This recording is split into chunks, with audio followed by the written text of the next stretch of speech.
வாழ்க வையகம், வாழ்க வையகம், வாழ்க வளமுடன்.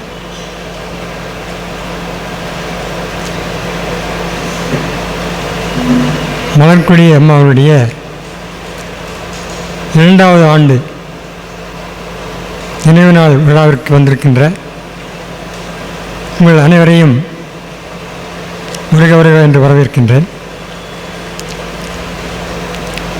அம்மா அவர்கள் எங்களுக்கு அறிமுகமானது சித்திர இலக்கிய மையத்தை அவர்கள் வீட்டிலே துவங்கிய நாளிலிருந்து சுமார் ஆகியிருக்கும்.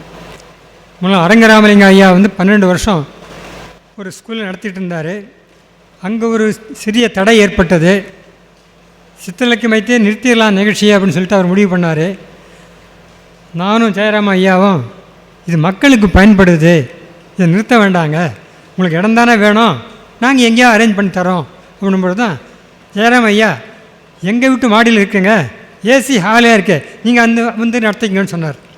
இப்போ அரங்கராமலிங்க அண்ணன் போயிட்டு பாருங்கள், அந்த இடம் ஓகேன்னு சொன்னால் நம்ம அங்கே நடத்தலாம்னு சொல்லிட்டு சுமார் 2 ஆண்டுகள் அங்கே நடத்திட்டு வந்தோம். அந்த சமயத்தில் அம்மா அவர்கள் தன்னுடைய கையால் இயற்கை உணவுகளை சமைச்சு கொடுப்பாங்க, செஞ்சு கொடுப்பாங்க. ஆமாம், இந்த சமைச்சு உணவை கொடுக்காம நாங்கள் முதல்ல நம்ம ஜெயராம் ஐயா ஒரு 2-3 மாதங்கள் வெளியே ஹோட்டலில் அரேஞ்ச் பண்ணி எல்லாம் பண்ணார்.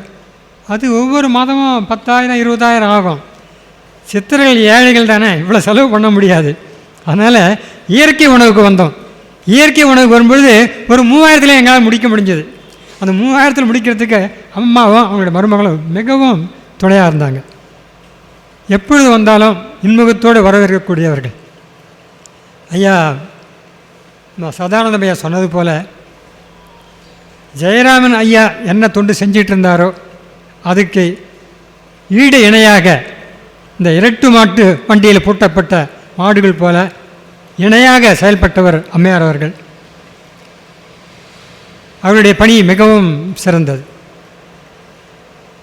பல பேருக்கு தீட்சை கொடுத்து வேதாத்ரி மகரிஷி அவர்கள் மக்களை எவ்வாறு செம்மைப்படுத்த வேண்டும் என்று நினைத்தாரோ அதுக்கு உறுதுணையாக இருந்த பலரில் அவரும் ஒருவர். தோன்றில் புகழோடு தோன்றுக அக்திலார் தோன்றலில் தோன்றாமை நன்று அப்படின்னு சொல்கிறோம். இப்போ உண்மையிலே அவங்க புகழோடு இருக்காங்க, புகழ் உடம்போடு இருக்காங்க. அவங்க ஒல்லும் வகையான் அரவினை ஓவாதே செல்லும் வாயெல்லாம் செயல் அப்படிங்கிற அளவில் அவங்களால என்ன முடியுமோ அதை செஞ்சுருக்காங்க. செஞ்சு குடும்பத்துக்கும் சரி இந்த சமுதாயத்துக்கும் சிறந்த பணியாற்றிருக்கின்றார்கள். அந்த ஆன்மா இறைவனுடைய அடியிலே அமைதி பெற்று இருக்கும். இல்லை ஒருவேளை மீண்டும் பிறப்பெடுத்திருந்தால் நிச்சயமாக அவர்கள் வேதாத்ரி மகரிஷனுடைய தொண்டை தொடர்ந்து செய்து கொண்டிருப்பார்கள் என்று கூறி இந்த வாய்ப்பை அளித்த நல்ல உள்ளங்களுக்கு நன்றி கூற அமைகிறேன். நன்றி, வணக்கம்.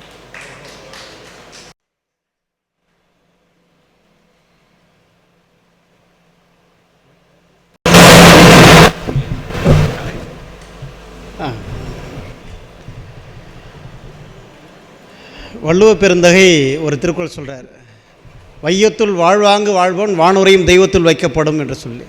இப்படி யாரெல்லாம் இந்த வையத்தில் வாழ்வாங்கு வாழ்ந்தார்களோ அவர்களெல்லாம் நாம் இன்று தெய்வமாக போற்றி வருகின்றோம். இப்படிப்பட்ட ஒரு மிகப்பெரிய தொண்டு செய்தவர்கள் அப்படின்ற அடிப்படையில் அம்மாவை நம்ம அந்த நிலையில் தான் வைத்து வழிபாடு செய்கின்றோம். அதுக்கடுத்து கலைச்செல்வி அம்மா அவர்கள் தம்முடைய நினைவுரைகளை வழங்குவார்கள். வாழ்க வையகம், வாழ்க வையகம், வாழ்க வளமுடன். ஸோ இன்றைக்கி எல்லோரும் இன்றைக்கி என்ன நாள்னு உங்களுக்கு தெரிஞ்சிருக்கும். எல்லோரும் பீச்சில் எல்லாம் இருக்காங்க, இல்லாட்டா இங்கே நிறைஞ்சிருக்கும் கூட்டம். இந்த கூட்டம் குறைவாக இருக்க காரணம் எல்லாம் டிராஃபிக்கில் மாட்டிகிட்ருக்காங்க, சரிங்களா? ஸோ விமானம் வாங்கிறதுங்கிறது எல்லாராலையும் வாங்க முடியாது இல்லையா, நினச்சவங்க வாங்க முடியாது. ஆனால் அதை வாங்கிறதுக்கு எவ்வளோ கஷ்டப்படுவாங்க இல்லையா?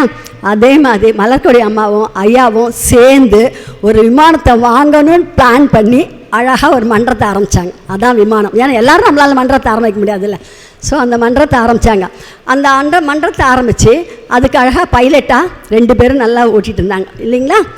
நல்ல அருமையான பேராசிரியர்கள், ஆண் பேராசிரியர்கள், பெண் பேராசிரியர் எல்லாத்தையுமே பணிப்பெண்களை நியமித்தாங்க ஏர் ஹோஸ்டர்ஸ். ஸோ அருமையான ஏர் ஹோஸ்டர்ஸு நல்ல இன்முகம் கொன்ற நல்ல வரவேற்பு பண்ணி அவங்கள நல்லா அமைதியாக ஆனந்தமாக அற்புதமாக அவங்ககிட்ட பேசி அழகாக எல்லா ஏர் ஹோஸ்டர்ஸும் நம்ம மன்றத்தில் எல்லாம் இருக்காங்க. ஆனால் நமக்கு என்ன தேவை? அதுக்கு வந்து டீசல் இருக்கிறதுக்கு அதுக்கு வேண்டி பெட்ரோல் வந்து குழந்தைங்க கொடுத்துட்டாங்க. அவங்க ஹஸ்பண்ட் ஒய்ஃப் 2 பேரும் அதுக்கும் ரெடி பண்ணிட்டாங்க. ஸோ அந்த விமானத்தில் பயணம் பண்ணுறதுக்கு நம்மளாம் என்ன செய்யணும்? நம்மளோட கடமைகள் என்ன? அவங்க இது அத்தனை ரெடியாக வச்சுருக்காங்க. என்ன வச்சுருக்காங்க? விமானம் வச்சுருக்காங்க, ஓட்டுறதுக்கு பைலட்டு வச்சுருக்காங்க, வரவேற்பு பண்ணுறதுக்கு ஏர் ஹோஸ்டர்ஸும் வச்சுருக்காங்க. நம்ம எல்லோரும் என்ன பண்ணணும்? விமானத்தில் பயணம் பண்ணுறதுக்கு ஆட்கள், அதுதான் நம்மளோட கடமை. ஏன்னா எல்லாமே இருந்தாலும் விமானத்தில் பயணம் பண்ணாட்டினாக்கா அவங்களுக்கு என்ன? அப்போ அவங்க வாங்கி வச்சதே பிரயோஜனம் இல்லைல்ல. அதனால் ஒவ்வொருத்தரும் அதில் பயணம் பண்ணுறது ஒரு அருமையான அனுபவம். என்ன ஆயாருக்கு அவங்க கூப்பிட்டு போயிட்டு எல்லாம் பண்ணுறாங்க, அதை வந்து மகிழ்ச்சியை கொடுக்குறாங்க. ஆனால் நம்ம ஒவ்வொருத்தரும் நம்மளால் முடிஞ்ச ஒரு 10 பேராது அந்த விமானத்தில் ஏறினீங்கன்னா ரொம்ப அருமையாக நல்லாயிருக்கும் அப்படிங்கிறது நம்ம உணர்த்த வேண்டிய. ஏன்னா அவங்களுக்கு தெரியல அந்த பயணம் எப்படி நல்லாயிருக்கும், இனிமையாக இருக்கும், ஆனந்தமாக இருக்கும், அவங்க புரிய வைக்கிறது நம்மளோட வேலை. சரிங்களா? நம்ம அதை எல்லாருமே ப்ராமிஸ் பண்ணி எடுத்துப்போமா? கண்டிப்பாக எடுத்துப்போமா? வாழ்க வையகம், வாழ்க வளமுடன். அதே மாதிரி இனருந்தும் நாரா மலரணையர் கற்றது உணர விரித்துவையாதார். ஆனால் எல்லாம் வந்து காகித மலராக இருக்காங்க. நம்ம படித்தது வந்து மற்றவங்க சொல்லாட்டினாக்கா அது காகித மலர் தான். ஆனால் மலர்கொடி அம்மா அப்படி இல்லை. நல்லா நம்மளை வந்து மலர்கொடி மலர் போல் இருந்து நல்ல பூத்த மனம் வீசுகின்ற பூவாக இருந்தாங்க, கொடி போல் இருந்தாங்க. அந்த கொடியில் நம்மளாம் என்ன பண்ணிட்டு இருந்தோம்? எல்லா வண்டுகள் சுற்றிட்டு இருந்தோமா அத்தனை பேரும். ஸோ அவங்க நினைவு வந்து நம்ம யாருமே சீக்கிரம் மறக்க முடியாது. இன்றும் நம்மளோட தான் வாழ்ந்துட்டுருக்காங்க. அப்படிப்பட்ட அருமையான மனம் வீசுகின்ற மலரை வந்து இன்று நாம் வந்து நினைவு கூறுகிறோம். அந்த வாசம் வந்து என்றுமே போகாது, அந்த வாசம் என்றும் நிலைத்திருக்கும். இந்த மன்றத்தை சுற்றியும் இங்கேயும் நிறைந்திருப்பார்கள் என்று கூறி என் உரையை முடிக்கின்றேன். வாழ்க வையகம், வாழ்க வளமுடன். குரு வாழ்க, குருவே துணை. இன்று சிறப்புரையை ஆற்ற வந்திருக்கக்கூடிய நம்முடைய யோகா கல்லூரியினுடைய முதல்வர் அவர்கள் ஜெயபிரகாஷ் ஐயா அவர்கள் வாழ்வாங்கு வாழ என்கின்ற பொறுமையிலே உரையாற்றி வந்திருக்கின்றார். மேடை அவர் வாசகம். வாழ்க வையகம், வாழ்க வையகம், வாழ்க வளமுடன். குரு புகழ் வாழ்க, குருவே துணை. நமது மதிப்பிற்கு மரியாதைக்கும் உடைய ஜெயராமன் ஐயா அவர்களுக்கும்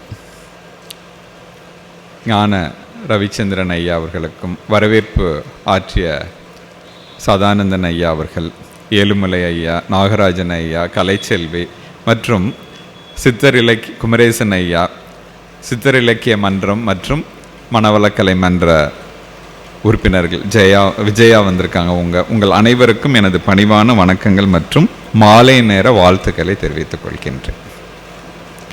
உலக சமுதாய சேவா சங்கம், ரங்கராஜபுரம் அறக்கட்டளையும் சித்தர் இலக்கிய மன்றமும் சேர்ந்து இந்த நிகழ்ச்சியை வந்து நடத்திருக்காங்க. மலர்கொடி அம்மாவுடைய 2ஆம் ஆண்டு நினைவஞ்சலி. நிறைய விஷயங்கள் வந்து மலர்கொடி அம்மாவை பற்றி சொல்லலாம்.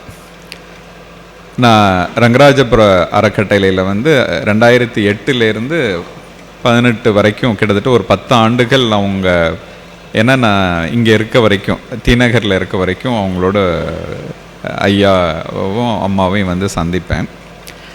நான் இங்கே நிறைய நாட்கள் வந்து தொண்டாற்றினாலும் நான் காலேஜ் எனக்கு கிடச்சிருச்சு அப்படின்னு சொல்லி அவங்கள்ட்ட சொல்கிற போது ஐயாவும் அம்மாவும் ரொம்ப சந்தோஷப்பட்டாங்க. ஆக்சுவலாக நம்ம மன்றத்திலே இருக்கிறவங்க வந்து அங்கே போய் தொண்டாற்றுறாங்க அப்படிங்கிறது. ஸோ இந்த நாளில் அவங்களை நினைந்து அவர்களுக்கு வந்து ஒரு நினைவஞ்சலியாக புகழஞ்சலியை செலுத்துவதற்கு நான் மனமாற அவர்களை நினைந்து அவர்களுடைய அருளாசையை நாம் அனைவரும் பெற வேண்டும் என்று விரும்பிக் கொள்கின்றேன். சிவம் என்றால் என்ன இருக்கும்? சக்தி இருக்கும். ஜெயராமன் ஐயா சிவம்னா அதுக்கு பேக் போனாக யார் இருப்பா? சக்தி. ஸோ நான் அடிக்கடி எல்லார்ட்டையும் சொல்கிறது உண்டு, ஜெயராமன் ஐயா ஒரு இளைஞர் அப்படின்னு. இப்போ ரீசெண்டாக போன ஆலியார் வந்திருந்தாங்க, அப்போ வந்து எல்லார்ட்டையும் சொல்லியிருந்தேன் ஜெயராமன் ஐயா வந்து ஒரு ஸோ இந்த இளைஞருக்கு வந்து ஒரு எனர்ஜெட்டிக்காக அவங்களுக்கு ஈடு இணையாக அவங்க வந்து கடைசி வரைக்கும் வந்து சப்போர்ட் பண்ணிக்கிட்டு இருந்தாங்க. ஸோ பெரும்பாலும் இப்போ எல்லோரும் என்ன நினச்சிடுறாங்கன்னா, ரிட்டையர்மெண்ட் ஆகிட்ட லைஃப் அவ்வளோதான் அப்படின்ட்டு. அது கிடையாது. மகரிஷி வாழ்க்கையை எடுத்து பார்த்தீங்கன்னா ஆஃப்டர் ரிட்டையர்மெண்ட் தான் அவங்க லைஃபே ஸ்டார்ட் ஆச்சு. தெர் இஸ் அ ஹியூஜ் நிறைய சர்வீஸ் செய்கிறதுக்கு வந்து ஆப்பர்ச்சுனிட்டிஸ் வந்து நமக்கு இருக்குது. ஸோ அதனால் வந்து 2 பேருமே வேணும், இளைஞர்களும் வேண்டும், அறிவிலே முதிர்ந்தவர்களும் வேண்டும். 2 பேரும் இணைந்து செய்யும் பொழுது தான் நல்ல சிறந்த உயர்ந்த காரியங்களை செய்ய வேண்டும். அந்த முறையில் இந்த விஷயத்தை வந்து ஜெயராமன் ஐயா நல்லா தெரிஞ்சு வச்சுருக்கார். ஐயா அவர்கள் வந்து இளைஞர்களையும் வந்து இது பண்ணுவாங்க, கொஞ்சம் வந்து 2 பேரையும் இணைச்சு செய்யணும் அப்படிம்பாங்க. அதனால் இன்னொரு விஷயம் என்னென்னா, அவங்க வந்து ரிட்டையர்மெண்ட் ஆனாலும் நிறைய யங்ஸ்டர்ஸை வந்து அவங்க வந்து மோட்டிவேஷன்ஸ் வந்து பண்ணுவாங்க, பண்ணிக்கிட்டும் இருக்காங்க. இப்போ பார்த்தீங்கன்னா சித்தர் இலக்கிய மன்றத்தில் மூலம் வந்து அந்த பேச்சு போட்டி, கவிதை போட்டி, அவங்க வந்து ஆக்டிவாக அவங்க வந்து தன்னை வந்து என்கரேஜ் பண்ணிக்கிறாங்க. ஸோ எல்லாருமே அவர் ஒரு முன் உதாரணமாக இருக்க வேண்டும். அதில் ஒரு முக்கியமான முன் உதாரணமுமே நான் வந்து இங்கே வந்து சொல்கிறேன். புகழ் அப்படின்னா என்ன? மகரிஷி அவர்கள் நம்ம எல்லாருக்குமே சொல்லியிருக்காங்க, ஒரு மனிதன் வாழும் வாழ்க்கை இந்த சமுதாயத்தில் எத்தனை பேருக்கு நன்மை கிடைக்கிறதோ அந்த நன்மையை பெறுபவர்கள் அவர்கள் காட்டும் அன்பு தான் வந்து புகழாக இந்த சமுதாயத்தில் மதிக்கப்படுகிறது. புகழ் என்பது நம்ம வந்து தேடி பெற்றுக்கொள்வதல்ல. ஸோ அவங்க வந்து ஜெயராமன் ஐயா வந்து இதை ஊன்றி கவனித்து இந்த சமுதாயத்திற்கு வந்து நல்ல தொண்டு ஆற்ற வேண்டும் என்று அவர்களும் அவர்கள் வாழ்க்கை துணைவியாரும், நான் அந்த 10 வருடங்கள் பார்த்துருக்கேன், முழுமையாக மனவளக்கலையில் தன்னை ஈடுபடுத்தி கொண்டு அவங்க வந்து சேவை செஞ்சுருக்காங்க. அவங்க இந்த வயசுலேயும் ஞானாசிரியர் விருது பெற்றார்கள் என்று சொல்லும் பொழுது எனக்கு மிக மிக மகிழ்ச்சியாக இருந்தது. ஸோ அவங்க வந்து ஒரு ஞானாசிரியங்கிறது அதிகமாக தீட்சை கொடுத்து நல்ல சேவையாக ஞானாசிரியர் விருது கூட அவங்க வந்து வாங்கியிருக்காங்க. ஸோ இந்த அளவுக்கு ஒரு உறுதுணையாக இருந்தவங்க வந்து மலர்கொடி அம்மா. இப்போ ஒரு என்ன முன்னுதாரணமாக இருக்காங்கன்னா, அந்த தோன்றி புகழோடு தோன்றுகங்கிறதுக்கு என்னென்னா தன்னுடைய அனுபவங்களை புத்தகங்களாக எழுத ஆரம்பிச்சிருக்காங்க ஆக்சுவலாக. ஸோ இது வந்து மிகப்பெரிய டிரான்ஸ்ஃபர்மேஷன் அவருக்கு. நான் அடிக்கடி சொல்வது உண்டு, ஆதியின் சிறப்பு பிரபஞ்சம். ஆதியாக இருக்கும் பொழுது அது சிறப்பு இல்லை, ஆதி பிரபஞ்சமாக டிரான்ஸ்ஃபர்மேஷன் ஆகும்போது தான் சிறப்பு. ஆதியின் சிறப்பு பிரபஞ்சம், பிரபஞ்சத்தின் சிறப்பு உயிரினம், உயிரினத்தின் சிறப்பு மனிதன், மனிதனின் சிறப்பு சிந்தனை, சிந்தனையின் சிறப்பு தன்னை அறிதல் என்றார்கள். தன்னை அறிந்தவர்களில் சிறப்பானவர்கள் வேதாத்ரி மகரிஷி. வேதாத்ரி மகரிஷியின் சிறப்பு, வேதாத்ரி மகரிஷிக்கு பல சிறப்புகள் இருக்குது. அதில் முக்கியமான சிறப்பு என்னன்னு கேட்டால், தன்னுடைய அறிவின் பயணத்தை வந்து மகரிஷி அவர்கள் ரெக்கார்ட் பண்ணாங்க. ஸோ ஒவ்வொரு ஸ்டேஜ்லேயும் அவங்க வந்து ஒரு தத்துவத்தை எடுத்து ஆராயும் பொழுது அதனுடைய கருத்துக்களை வந்து அந்த ஞானக்களஞ்சியம் என்ற புக்கில் நீங்கள் பார்த்தா போதும், இந்த தேதி இந்த கவிதை வந்ததுன்றதை அவங்க ரெக்கார்ட் பண்ணியிருப்பாங்க. ஸோ அவங்களுடைய லைஃப்பில் வந்து எல்லாத்தையும் வந்து இந்த நாள் இந்த நிகழ்ச்சி நடந்தது. ஸோ அவங்க வந்து தன்னுடைய வாழ்க்கையை வந்து ஒரு இறைநிலை உணர்ந்த பிறகு இந்த உடல் சமுதாயத்திற்கும் அறிவை இறைநிலைக்கும் அர்ப்பணித்துட்டாங்க. அர்ப்பணிக்கும் போது நேச்சரை அவங்களுக்கு ஃபீட் பண்ண ஆரம்பிச்சிச்சு. ஸோ அந்த அனுபவங்களை எல்லாம் அவங்க வந்து எழுத ஆரம்பித்தாங்க. அந்த அனுபவங்கள் தான் இப்போ நமக்கு வந்து வழிகாட்டி கொண்டு இருக்கின்றன. ஸோ அதே மாதிரி ஜெயராமன் ஐயாவும் இப்போ அதே ட்ராக்லேயே போயிட்டாங்க. ஸோ அவங்க என்ன பண்ணிட்டாங்கன்னா, அந்த அனுபவங்களை உள்வாங்கி கொண்டு புத்தகங்களாக ஆராய்ச்சி பண்ணி புத்தகங்களாக வந்து கொண்டு வந்திருக்காங்க. ஸோ அதே மாதிரி ஐயா அவர்கள் மகரிஷி அவர்களும் தன்னுடைய 35வது வயதில் வந்து இறைநிலை உணர்ந்த பிறகு ஆழ்ந்து எதை ஆராய்ச்சி பண்ணாங்கன்னா, சித்தர் பாடல்களை தான் ஆராய்ச்சி பண்ணாங்க. சித்தர் பாடல்களை ஆராய்ச்சி பண்ணும் பொழுது தான் அவங்களுக்கு வந்து, ஏன்னா சித்த மருத்துவமும் அவங்க படிச்சிருக்காங்க, சித்த ஆராய்ச்சி பண்ணும் பொழுது தான் காயக்கல்ப தத்துவ விளக்கங்கள்லாம் அவங்களுக்கு கிடைச்சது கொடுத்துருக்காங்க. ஸோ அதே பாணியில் ஜெயராமன் ஐயா அவர்களும் வந்து என்ன பண்ணிகிட்டு இருக்காங்கன்னா, சித்தர் பாடல்கள், அற நூட்கள், திருமந்திரம், திருக்குறள், இது எல்லாத்தையும் எடுத்து அந்த கான்ஃபரன்சஸ் போய் அதில் யார் யார் ஆராய்ச்சி பண்ணிகிட்டு இருக்காங்களோ அவங்களோட சேர்ந்து அவர்களை இணைச்சு அவங்க வந்து தன்னுடைய அறிவை மென்மேலும் மெருகேற்றி கொண்டு இருக்கிறாங்க. ஸோ அவர்களை இந்த நேரத்தில் மனமாற வாழ்த்தி கூறுகிறேன். மலர்கொடி அம்மா இருந்தாலும் அவங்களுக்கு வந்து நிச்சயமாக வந்து இவங்களுக்கு இன்னும் பக்கபலமாக இருந்திருப்பாங்க. பட் ஆனால் இப்போ அவங்க வந்து ஜெயராமன் ஐயா வந்து தன்னை ஃபுல்லாக என்கேஜ் பண்ணுறதுக்கு ஆரம்பிச்சிட்டாங்க. முன்னாடி ஃபஸ்ட்டு கொஞ்ச நாள் வந்து அவங்களால வெளியே வர முடியல, ஆனால் வெரி குயிக்காக he has over come. So அது அந்த முறையில் ஐயா உங்களை நான் மனமாற வாழ்த்துக்கிறேன். இப்போ ஏன்னு கேட்டால், மனம் என்பது வந்து ஒரு மறைப்பொருள், அது உயிரிலிருந்து தொடர்ந்து வந்து கொண்டே இருக்கக்கூடிய ஒரு அலை. ஸோ அதை வந்து நம்ம வந்து ஒரு பலப்படுத்துவதற்கான பயிற்சிகளை தொடர்ந்து செய்ய வேண்டும். ஸோ ஒரு சிறந்த மனவள கலைஞராக இருக்கிறதுனால அவங்க வந்து ஈஸியாக வந்து அவங்களோட தன்னை வந்து என்கேஜ் பண்ணி தன்னை முழு அளவில் வந்து இப்போ தொண்டாட்டியிருக்காங்க. ஸோ இந்த நாளில், இந்த 2ஆம் ஆண்டு மலர்கொடி அம்மா அவர்களுடைய நினைவு நாளில் ஜெயராமன் ஐயா வந்து அவங்க வந்து தன்னுடைய மனைவிக்கு செய்யக்கூடிய பங்கு என்னென்னா, இந்த கடமைகளை இன்னும் சிறப்பாக செய்ய வேண்டும். அந்த முறையில் ஐயா செஞ்சுக்கிட்டு இருக்காங்க. அவர்களுக்கு என்னுடைய மனமார்ந்த வாழ்த்துக்களை நான் தெரிவித்துக் கொள்கின்றேன். ஐயா சொன்னாங்க வாழ்வாங்கு வாழ அப்படின்னு ஒரு தலைப்பு கொடுத்துருந்தாங்க. ஸோ அதை பற்றி நான் வந்து ஒரு சில விஷயங்கள் நான் வந்து சொல்கிறேன்.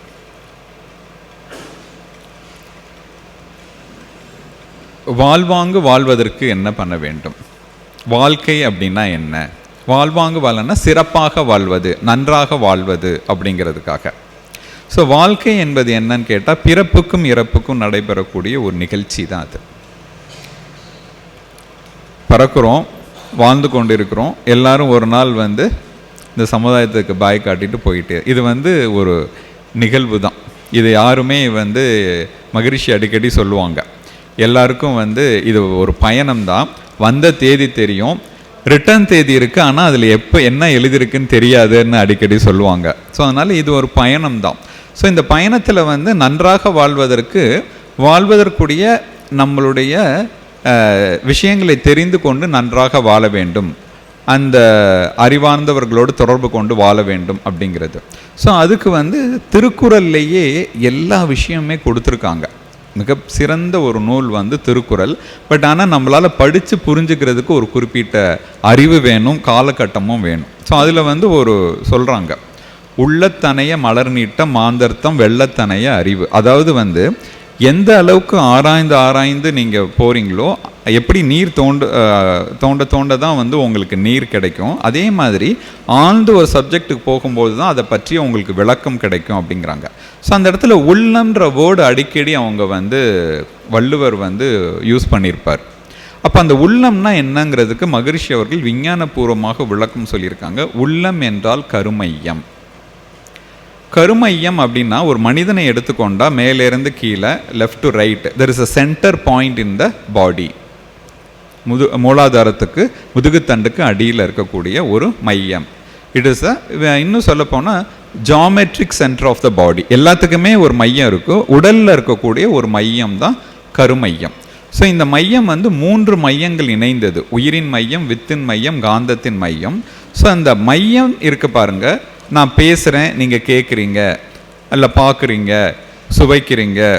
இந்த ஐம்புலன்களால் செய்யக்கூடிய எல்லாமே அலைகளாக மாற்றப்பட்டு இந்த கருமையத்தில் வந்து கம்ப்ரஸ்டு வேவாக இருக்குது அப்படின்ட்டு மகரிஷி சொல்கிறாங்க. அனுபவத்துலேயும் நம்ம தவத்துலேயும் அதை நம்ம வந்து நன்றாக உணர்ந்து கொள்ள முடியும்.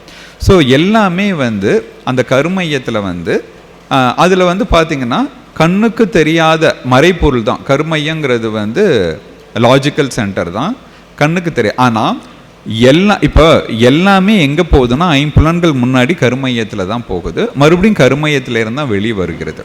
ஸோ இதுக்கு காரணம் காந்தம். பதிந்து வைக்கிறது, விரித்து காட்டுது, பதிந்து கொள்கிறது, விரித்து காட்டுகிறது. இது வந்து இறைநிலையினுடைய ஒரு தன்மை. அந்த இவ்வளோ பெற்ற அனுபவங்களும் எங்கே இருக்குன்னா உள்ளத்தில் தான் இருக்குங்கிறத 2000 ஆண்டுகளுக்கு முன்னாடியே வள்ளுவர் சொல்லியிருக்காரு. ஆனால் நம்மளால் அதை புரிஞ்சுக்க முடியல, அந்த உள்ளம் என்ற ஒரு வார்த்தையை. ஆனால் இன்னைக்கு மகரிஷி அதை தெளிவாக ஒரு விஞ்ஞான கான்செப்டாக கருமையம், ஜெனட்டிக் சென்டர் என்ற தலைப்பில் ஒரு கொஞ்சம் அறிவு இருந்தால் கூட போதும், இதை வந்து நன்றாக தெரிந்து கொள்ளக்கூடிய அளவுக்கு இதை நம்ம தெரிந்து கொள்ளலாம். ஸோ அதுக்கு அவங்க சொல்லக்கூடிய தத்துவம் வந்து என்னன்னு கேட்டிங்கன்னா, காந்த தத்துவம், அலையியக்க தத்துவம், பதிவு தத்துவம், செயல் விளைவு தத்துவம். ஸோ பதிவு தத்துவம் என்னன்னா, நீங்கள் எந்த செயல் செய்தாலும் பதிவாகிறது. அப்படிங்கிறது தான் பதிவு தத்துவம். எப்படி ஒவ்வொரு இடத்திலும் பதிவாகிறது, புலன்களில் பதிவாகிறது, மூளையில் பதிவாகிறது, கருமையத்தில் பதிவாகிறது, வித்தில் பதிவாகிறது, வான்காந்தத்திலே பதிவாகிறது, எல்லாமே பதிவாகிறது பதிவு தத்துவம். இது இன்னும் சயின்ஸ் இதை இன்னும் ஊன்றி கணிக்கவில்லை. நிறைய சிஸ்டம் வந்துருச்சு. இம்ப்ரிண்ட் சிஸ்டத்தை பற்றி சயின்ஸ் இன்னும் பார்க்கல. So imprint system. இன்னொரு என்னன்னா, அந்த பதிவு தத்துவங்கிறது என்னன்னா, காந்த தத்துவம் படி தான் இது நடக்குது. Attraction and repulsions. பதிவு தத்துவம், காந்த தத்துவம், செயல் விளைவு தத்துவம். மகரிஷி அந்த இடத்துலாம் சொல்றாங்க. ஏன் நம்ம இறைவனை வேண்டுறோன்னு கேட்டால், இறைவன் இறை நீதியாகவே இருக்கிறான், செயல் விளைவு தத்துவமாகவே இருக்கிறான், காஸ் அண்ட் எஃபெக்ட் சிஸ்டமாகவே இருக்கான். ஒருத்தவங்க கடவுளை பற்றி கூட தெரிந்து கொள்ள வேண்டாம், ஆனால் காஸ் அண்ட் எஃபெக்ட்ஸ் பற்றி கண்டிப்பாக தெரிந்து கொள்ள வேண்டும். இது விஞ்ஞானம். ஒரு விஞ்ஞானி கடவுளை பற்றி சொல்வது கூட டவுட்ஸ் இருக்கலாம், இல்லை ஒத்துக்கொள்ளாமல் இருக்கலாம். ஆனால் எல்லாருமே அந்த செயல் விளைவு தத்துவத்தை இன்றைய காலகட்டத்தில் எளிமையாக புரிந்து கொள்ள முடியும். எந்த செயல் செய்தாலும் பதிவாகிறது, பதிவுக்கேற்ப விளைவு வருகிறது. அதில் இந்த செயல் விளைவு தத்துவம் என்னன்னா, செயலினுடைய நோக்கம், இடம், காலம், சூழ்நிலை, தொடர்பு கொள்ளும் பொருளுக்கேற்ப விளைவு வருகிறது. இன்பம், துன்பம், அமைதி, பேரின்பம். ரொம்ப அருமையான ஒரு விளக்கம். ஸோ இந்த இயற்கை நீதி, செயல் விளைவு தத்துவம் இன்னைக்கு பாட புத்தகத்தில் பர்டிகுலராக இந்த யங்ஸ்டர்ஸில் மிஸ் ஆயிடுச்சு. அவங்க அந்த செயல் விளைவு காஸ் அண்ட் எஃபெக்ட் சிஸ்டத்தை ஊன்றி கவனிக்கவில்லை. இது ஒரு முக்கியமான ஒரு மிஸ்ஸிங் லிங்க். ஏன்னு கேட்டால், நம்ம பறந்துருக்கோம், நமக்கும் மற்றவங்களுக்கும் தொடர்பு இல்லை, வி ஆர் ஐசோலேட்டட்னு நினைக்கிறாங்க. அப்படி கிடையவே கிடையாது. எல்லாமே இன்டர் கனெக்டட். அது எப்போ நமக்கு புரியும்னு கேட்டால், இந்த தத்துவங்களை ஒவ்வொன்றாக ஒரு தவத்தின் மூலம் விளக்கும் பொழுது தான் இந்த பதிவு தத்துவம், காந்த தத்துவம், அலையியக்க தத்துவம், செயல் விளைவு தத்துவம் எல்லாமே புரியும். ஸோ இது இன்னைக்கு இளைஞர்களில் முக்கியமாக மக்கள் தெரிந்து கொண்டாங்கன்னா, நீங்கள் நல்லா இருக்கணும்னு சொல்ல வேண்டியவே இல்லை. இந்த தத்துவங்களை சொல்லிட்டாலே போதும், அவங்களுடைய மனமே என்ன ஆகும், அவங்களே நல்லா ஆயிடுவாங்க. ஸோ பெரும்பாலும் ஒருத்தவங்களுக்கு படிக்க வேண்டிய சூழ்நிலை ஏற்படுத்தி கொடுத்தாலே ஒருத்தவங்க படிச்சிருவாங்க. அதே மாதிரி நீ எந்த செயல் செய்தாலும் ஒரு ஆற்றல் உன்ட்டேந்து இருந்து பார்த்துக்கிட்டு இருக்கு, பதிவு பண்ணிகிட்டு இருக்குன்னா யாராவது தப்பு செய்வாங்களா? ஆனால் அது விஞ்ஞானபூர்வமாக அவங்களுக்கு எடுத்து சொல்ல வேண்டும். இதுதான் ஆன்மீகம். ஸோ இந்த ஆன்மீகம் விஞ்ஞானபூர்வமாக வளர வேண்டும். இதை முன்றே உணர்ந்தவர்கள் தான் சித்தர்கள். ஸோ சித்தர்கள் நம்முடைய முன்னாள் விஞ்ஞானிகள் தான். மகரிஷி அவர்களே எடுத்து சொல்லியிருக்காங்க. ஸோ அந்த சித்தர் கோட்பாடையும் நாம் மகரிஷி அவர்கள் ஒரு சில விஷயத்தை தான் எடுத்து நம்ம கோடிட்டு காட்டிருக்காங்க. இன்னும் எவ்வளவோ வர வேண்டிய விஷயங்கள் சித்தர்களை பற்றி அறிய வேண்டியிருக்கிறது. ஸோ மகரிஷி மட்டும் நமக்கு கோடிட்டு காட்டிட்டு போயிட்டாங்க. சித்தர்கள் இவ்வளவு சிறப்பானவர்கள். பட் நம்ம நிறையா மகரிஷி அவர்கள் சொல்லி காட்டும்போது, ஸோ சித்தர்கள் நம்மளுடைய மரபிலே வந்தவர்கள். ஸோ அவ்வளோ பொக்கிஷமும் இப்போ எப்படி மகரிஷி அவர்கள் தன்னுடைய பயணத்தை ரெக்கார்ட் பண்ணிட்டு போயிருக்காங்களோ, சித்தர்களும் தன்னுடைய அனுபவங்களை பாடல்களாக பதிந்து வைத்து கொண்டு போயிருக்கிறார்கள். ஸோ அதை அந்த மன அலைச்சூழலில் ஊன்றி நம்ம படிக்கும் பொழுது நிறைய விஷயங்கள் நம்ம இன்னைக்கு பெரும்பாலான பிரச்சனைகளுக்கு அதில் சொல்யூஷன் இருக்குது. அதை ஊன்றி கவனித்து நாம் இன்னும் அடுத்த தலைமுறைக்கு எடுத்து செல்வது ஒரு தேவையான ஒன்று. அதை சிறப்பாக சித்தர் இலக்கிய மன்றம் செய்து கொண்டிருக்கிறது. அவர்களுக்கும் எனக்கு இந்த நேரத்தில் நன்றிகளையும் வாழ்த்துக்களையும் அவங்களுக்கு நான் தெரிவித்துக் கொள்கின்றேன். இது ஒரு மலர்கொடி அம்மாவுடைய நினைவு விழா என்றாலும் ஐயா அவர்கள் சித்தர் இலக்கிய மன்றத்தோடு இணைச்சு செல்றது ஸோ இதுதான் சிறப்பு. இது தனி கிடையாது. ஸோ ஒருத்தரோட வாழ்க்கையை சமுதாயத்தோடு இணைத்து கொள்வது தான். வரலாற்று அறிஞர், ஹிஸ்டோரியல் பர்சன்ஸ் அப்படின்னா யாருன்னு பார்த்தீங்கன்னா, அவங்களுடைய வரலாறும் அந்த உலக வரலாறும் வேற வேற இருக்குது. நான் அடிக்கடி சொல்வது உண்டு. இந்திய சுதந்திர போராட்ட வரலாறும் காந்தியடிகளுடைய வாழ்க்கை வரலாறும் ஒன்றோடு ஒன்று இணைந்து இருந்தன. புத்தருடைய வாழ்க்கை வரலாறும் ஆன்மீக மறுமலர்ச்சியும் ஒன்றோடு ஒன்று இணைந்தே இருந்தன. உலக சமாதான வரலாறும் மகரிஷினுடைய வாழ்க்கை வரலாறும் ஒன்றோடு ஒன்று இணைந்தே இருக்கின்றன.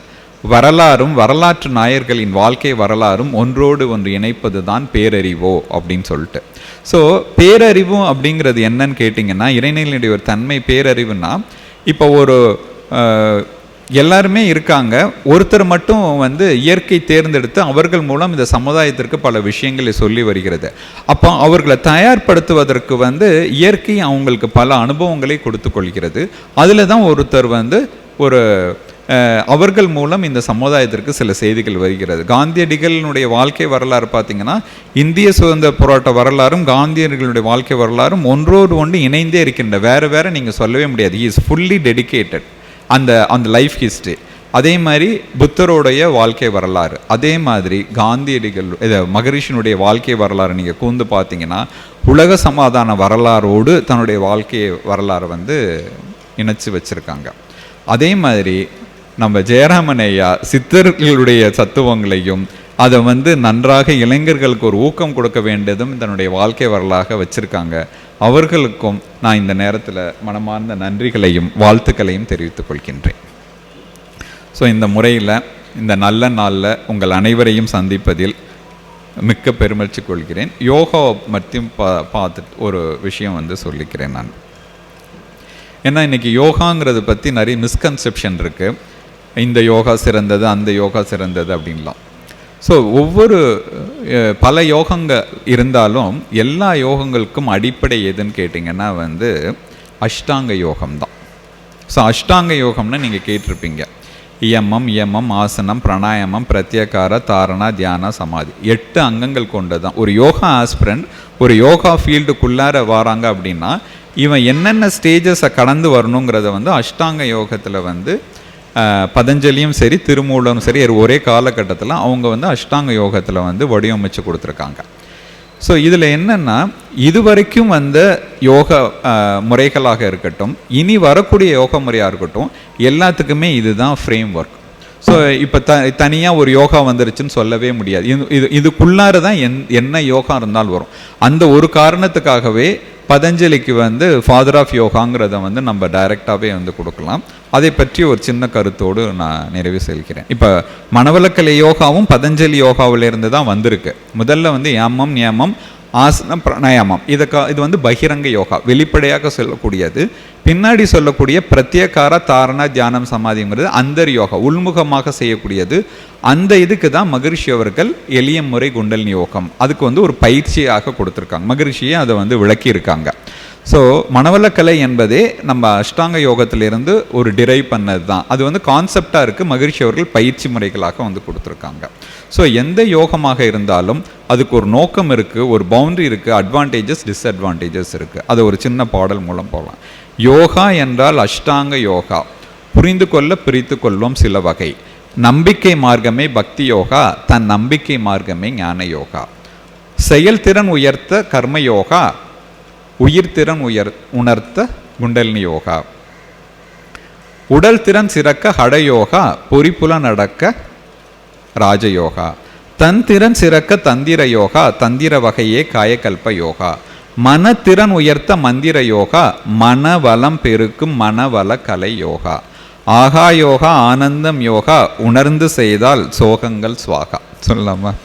ஆகா யோகா பேர் ஆனந்தம் யோகா, உள் உணர்ந்து செய்தால் வினைப்பதிவுகளும் சுவாகா.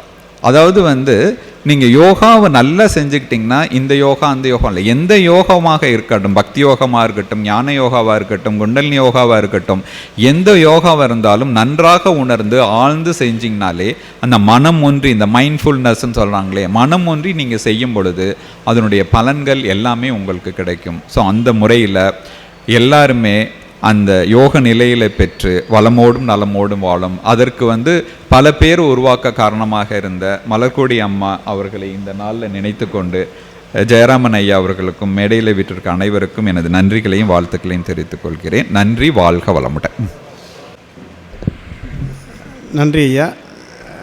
அடுத்ததாக நம்முடைய ஞான ரவிச்சந்திரன் ஐயா அவர்கள். வாழ்க இவ்வையகம் வளத்துடன் வாழ்க வாழ்க.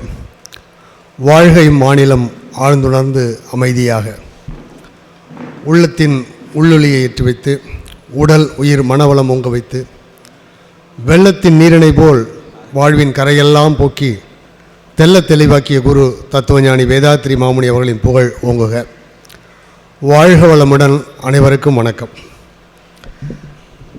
எனக்கு இங்கெல்லாம் இருக்கீங்க, என்ன பேசணும் என்று வந்து கலைச்செல்வி அம்மா மிக அருமையாக பேசினார்கள். ரொம்ப அருமையான ஒரு பேச்சு. அதாவது விமானத்தை ஓட்டுபவர், அந்த விமானத்தை ஓட்டுபவரை இயக்குபவர் எல்லாம் இருக்கிறாங்க. அது போதுமா என்றால் அதில் பயணம் செய்ய பயணிகள் தேவை, பயணிகளே வாருங்கள் என்று அழைத்த அந்த ஓமைய பேச்சு என்பது ரொம்ப அருமையான பேச்சு. வாழ்க வளமுடன், வாழ்க வளமுடன். பொதுவாகவே அதிர்ந்து பேசாதவர் என்பது மட்டுமல்ல, அதிர்ந்தும் நடக்க தெரியாதவர் நம்முடைய வேதாத்திரி கல்லூரி முதல்வர் ஜெயபிரகாஷ் ஐயா அவர்கள். அவர் நடந்தார்னா தரைக்கூட வலிக்காது. அந்த மாதிரி அப்படி பாதம் படுதா இல்லையான்னு நான் கவனிப்பேன். சில நேரம் பாதம் படுது. அந்த அளவுக்கு அமைதியாக முகத்தில் அவர் ஆனந்தம் எப்போதும் தவந்து கொண்டிருக்கிற எனது பெருமதிப்புக்குரிய பாசத்திற்குரிய ஐயா அவர்களை வணங்கி மகிழ்கிறேன். இந்த நிகழ்ச்சி நாம் மலர்கொடி அம்மா அவர்களை சுற்றி இருந்தாலும் கூட இந்த ரங்கராஜபுரம் அறக்கட்டளையை அருமையான முறையில் நிறுவி நகரின் மையப்பகுதியிலே ஒரு இடம், அதில் ஒரு சதுர அடி என்பது 20,000 30,000. நினச்சி பாருங்கள், ஒரு சதுர அடி என்பது 20,000 30,000. அதில் மேல்தளம் முழுவதையும் ஒரு தொண்டிற்காக ஒதுக்குவது என்று எல்லார் மனதுக்கும் அது ஒதுக்காது, வராது. அது வந்திருக்கிறது என்றால் அது ஜெயராமன் ஐயா. ஆனால் அவர்களை நான் என்னுடைய பாசத்துக்குரியவர் என்பது மட்டுமல்ல, என் மீது அவருக்கு அதிக அன்பு இருக்கும். இல்லையென்றால் இந்த நிகழ்ச்சியில் என்னை அழைக்க வேண்டும் என்பதில்லை. சித்தர் இலக்கிய மைய அறக்கட்டளையோடு இணைந்து இந்த நடத்தும் போது என்னையும் அழைக்க வேண்டும் என்கிற அவசியம் இல்லை என்றாலும் கூட என்னை அழைத்திருக்கிறார் என்பதே அந்த அன்பை காட்டுகிறது. எனவே அவரையும் போற்றி வணங்கி மகிழ்கிறேன். சித்தர் இலக்கிய மையம் என்பது 2 வாரங்களுக்கு முன்பு அரங்கராமலிங்கம் ஐயா அவர்களோடு சுற்றுலா செல்லக்கூடிய வாய்ப்பு எனக்கு கிடைத்தது. ரொம்ப அற்புதமான வாய்ப்பு. கூடவே உட்கார்ந்து அறையில் தங்கும் விடுதியில் அறையில் உட்கார்ந்து பேசி மகிழ்ந்த காட்சிகளெல்லாம் நினைவுக்கு வருகிறது. ஐயா அவர்கள் சொன்னார்கள், முதல்ல எனக்கு உடல்நலம் பாதிக்கப்பட்ட போது என்னால் இயங்க முடியுமா என்று இருந்தேன். இப்பொழுது எங்களோடு கொல்லிமலை வரை சுற்றுலாவெல்லாம் வந்தார். போன 26ஆம் தேதி செப்டம்பர் மாதம். ஸோ அந்த சித்தர் இலக்கிய மைய அறக்கட்டளை தொடர்ந்து சிறப்பாக நடத்தி கொண்டிருக்கிற நிர்வாகிகள் ஒருவரான சச்சிதானந்தம் ஐயா அவர்களையும் போற்றி வணங்கி மகிழ்கிறேன். இது இந்த மேடையில் மட்டுமல்ல, அரங்கத்தில் அமர்ந்திருக்கிற அத்துணை பேரும் எனக்கு அறிமுகமானவர்கள். அத்துணை பேரையும் பெயரிட்டு அழைப்பது என்பது அதற்கு ஒரு 10-20 நிமிடம் போகும். எனவே அன்பிற்குரிய பெருமதிப்புக்குரிய ஆன்றோர் பெருமக்களையும் சான்றோர் பெருமக்களையும் ஒரு சேர வணங்கி என்னுடைய வாழ்த்துறையை தொடங்க இருக்கிறேன். அம்மா அவர்கள், மலர்கொடி அம்மா அவர்கள் ஜெயராமன் ஐயா அவர்களுடைய இணையர் என்பதற்காக இந்த நினைவு அஞ்சலி விழா நடத்தப்படுகிறதா என்று நீங்கள் சற்று சிந்தித்து பார்க்க வேண்டும். அப்படி அல்ல. அவரே ஒரு பேராசிரியர் என்பதோடு மட்டுமல்லாமல் கடந்த ஆண்டு நினைவஞ்சலிக்கு வந்தபோது சில பெண்மணிகள், பெண் ஆசிரியர்கள், அருள்நிதிகள் என்னிடத்தில் சொன்னார்கள், அம்மா அவர்கள் காட்டுகிற அன்பு, அவர்கள் செய்கிற தொண்டு, இதையெல்லாம் அற்புதமாக எடுத்து சொன்னாங்க. ஸோ அந்த தொண்டிற்கு, அந்த தொண்டு உள்ளத்திற்கு, அந்த ஆசிரிய உள்ளத்திற்கு எடுத்தப்படுகிற நினைவஞ்சலியாகத்தான் இதை நாம் பார்க்க வேண்டும். அந்த அளவுக்கு அவர்கள் தொண்டு செய்திருக்கிறார்கள். மக்கள் மனதில், ரங்கராஜபுரம் அறக்கட்டளையில் இருக்கிற ஒவ்வொரு அன்பர்களுடைய உள்ளத்திலும் அந்த அம்மா குடியிருக்கிறாங்க. அவர்கள் சொன்னது போல், கலைச்செல்வி அம்மா சொன்னது போல், எந்த ஒரு குடும்பத்திலும் சரிங்க, ஒரு ஆண்மகன் வெளியே சர்வீஸ் தொண்டு செய்வதற்காக வெளியே சென்றார் என்றால் அந்த இல்லத்தில் இருக்கிற பெண்கள் தடுத்தார்கள் என்றால் அவளால் போகவே முடியாதுங்க. இது எங்களுக்கெல்லாம் அனுபவம் இல்லை. ஏன்னா எங்கள் வீட்டில் யாரும் எனக்கு தடுக்கலை. எங்கள் வீட்டில் எதுவும் சொல்கிறதில்ல. நான் போகிறேன் வரேன், எதையும் யாரும் எங்கள் வீட்டில் ஏன் இப்போ வரீங்க அப்போ வரீங்க. இன்னும் என்னுடைய மனைவிக்கு என்னென்னா, எந்த நேரமும் என்னை ஃபோனில் கூட தொல்லை பண்ண மாட்டாங்க. எங்கே இருக்கீங்கன்னு தொல்லை பண்ண மாட்டாங்க. ஒரே ஒரு தொல்லை தான் அவங்கக்கிட்ட, என்னென்னா சாப்பாட்டுக்கு வருவீங்களா அப்படிங்கிறது தான். ஏன்னா அவங்களோட கவலை, சாப்பாடு செஞ்சு வைக்கணுமா வேணாவாங்கிறதா அவங்களோட கவலையாக இருக்குமே தவிர மற்றபடி எந்த வித தொல்லையும் தர மாட்டாங்க. அந்த வகையில் ஜெயராமன் ஐயா அவர்களுக்கு வாய்த்திருக்கிற இணையர் என்பவர் அப்பேற்பட்ட இணையர். ஏன்னா அவங்க நினச்சிருந்தோன்னா ஒரு முட்டுக்கட்டை போட்டிருக்கலாம் அவங்களுக்கு.